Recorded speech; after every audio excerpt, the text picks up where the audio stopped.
ഓം ശ്രീ ഗുരുഭ്യോ നമ. സൗന്ദര്യലഹരി ശ്ലോകം 8. ആ പരമാത്മാവിനെക്കുറിച്ചുള്ള ജ്ഞാനം കൊടുക്കുന്നവളാണ് പരാശക്തി. അങ്ങനെയുള്ള ആ ആനന്ദലഹരിയിലിരിക്കുന്ന ദേവി ഒരു രൂപം സ്വീകരിച്ചു വരുമ്പോൾ എവിടെയാണ് ഇരിക്കുന്നത് എന്ന് പറയുന്നു.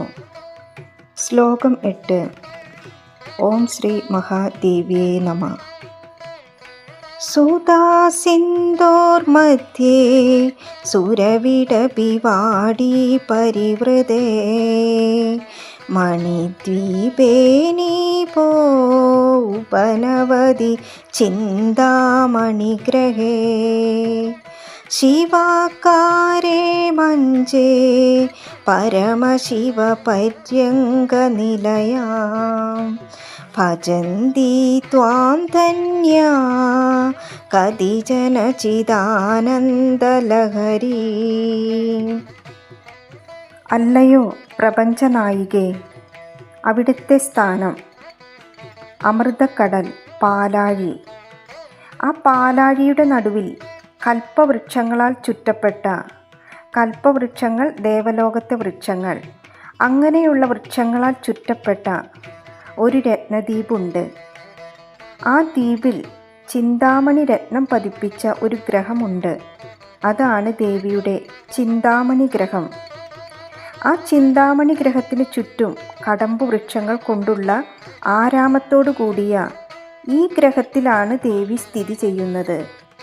ആദ്യം സുധാസമുദ്രം, സുധാസമുദ്രത്തിൻ്റെ നടുക്ക് കൽപ്പവൃക്ഷങ്ങളാൽ ചുറ്റപ്പെട്ട രത്നദ്വീപ്, ആ രത്നദ്വീപിൽ ചിന്താമണി ഗ്രഹം, ആ ചിന്താമണി ഗ്രഹത്തിന് ചുറ്റും കടമ്പു വൃക്ഷങ്ങൾ, ഇങ്ങനെയുള്ള ഈ ഗ്രഹത്തിലാണ് ദേവി സ്ഥിതി ചെയ്യുന്നത്.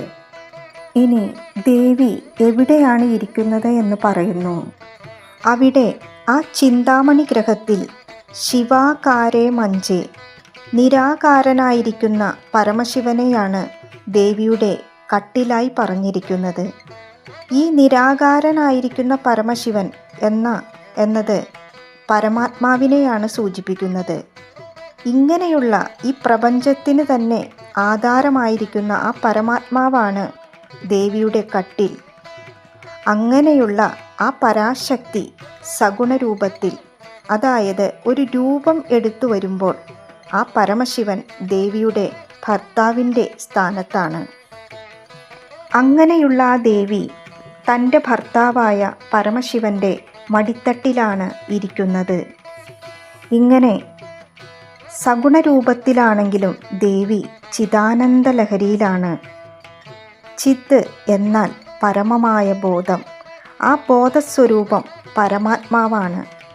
ആ പരമാത്മാവിനെക്കുറിച്ചുള്ള അറിവ് നൽകുന്നവളാണ് ദേവി. അങ്ങനെയുള്ള ആ ജ്ഞാനം ലഭിക്കുമ്പോൾ അത് ആനന്ദലഹരിയായി തീരുന്നു. ആ പരമമായ ജ്ഞാനം തന്നെ ദേവിയാകുമ്പോൾ ദേവി ആനന്ദലഹരിയിലാണ്. അങ്ങനെ ചിദാനന്ദലഹരിയായി. അങ്ങനെയുള്ള പരമശിവനാകുന്ന മെത്തയിൽ സ്ഥിതി ചെയ്യുന്ന ജ്ഞാനാനന്ദ പ്രവാഹരൂപിണിയായ ദേവിയെ വളരെ കുറച്ച് പുണ്യാത്മാക്കൾ മാത്രമേ ഭജിക്കുന്നുള്ളൂ. നമ്മുടെയൊക്കെ ഉള്ളിലുള്ള ഹൃദയാകാശത്തിൽ ചൈതന്യസ്വരൂപമായി ശിവമഞ്ചത്തിലിരിക്കുന്ന ദേവിയെ ഇങ്ങനെ താത്വികമായി ആർക്ക് കാണാൻ സാധിക്കുന്നുവോ അവർ ഭാഗ്യവാന്മാരാണ്. ചില പുണ്യാത്മാക്കൾ മാത്രമേ ഇങ്ങനെ ഭജിക്കുന്നുള്ളൂ. സർവം ജഗദംബാർപ്പണമസ്തു.